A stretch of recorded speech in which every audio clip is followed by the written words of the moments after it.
Hi and welcome back to LogRhythm's Security Spotlight. This series is designed to provide quick visibility and understanding into the ways you can leverage the LogRhythm platform against a variety of threats. Today's Spotlight is a quick overview of an approach to monitoring for more sophisticated spear phishing attacks attempting Mark-of-the-Web Evasion. Everyone knows that phishing is a major source of compromise. However, as defenders become wiser to lazy, boilerplate phishing attempts, attackers have moved quickly to adapt. In this instance, attacks have evolved in response to wider implementation and usage of Mark-of-the-Web. Mark-of-the-Web tags content downloaded from emails with additional context that enables programs like Windows Defender or Microsoft Word to spot potentially malicious executables and macros before they run.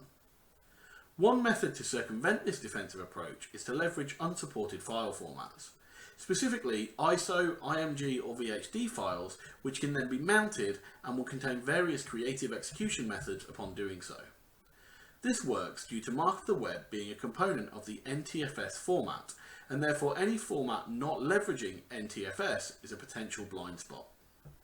Both the Bumblebee and Quantum ransomware attack chains start with the mounting of a malicious ISO.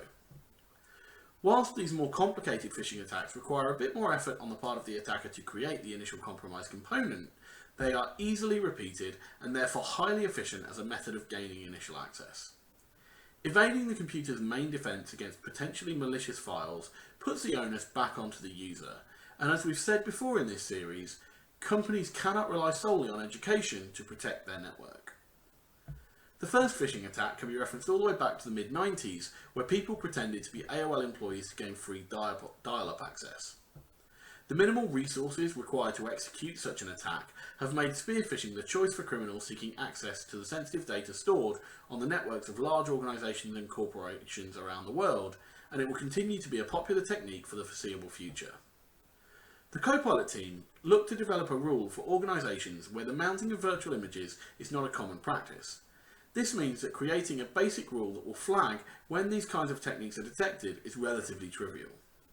However, in order to monitor for this, a custom parsing rule must be created for the rarely used VHDMP Windows log type. Thankfully, the Copilot team have you covered there, and a custom parsing policy is available in the community link below. The rule is a fantastic base for creating more complex rules, such as appending an additional rule block to monitor for the kinds of processes that are run once an ISO has been mounted. And as always, we generally recommend using the include and exclude filters to limit the scope as necessary. If you want more information about how to enable this rule within your LogRhythm deployment, the link in the description will take you to our community page where you can read more about the rule. Alternatively, please reach out to your aligned sales engineer or Copilot and they'll be happy to assist you. Finally, we've also provided links to useful blogs and other videos that outline various things discussed in this video in more detail should you want to continue your reading. Thank you for taking the time to listen. Please check back next week, same time, for another of LogRhythm's Security Spotlights.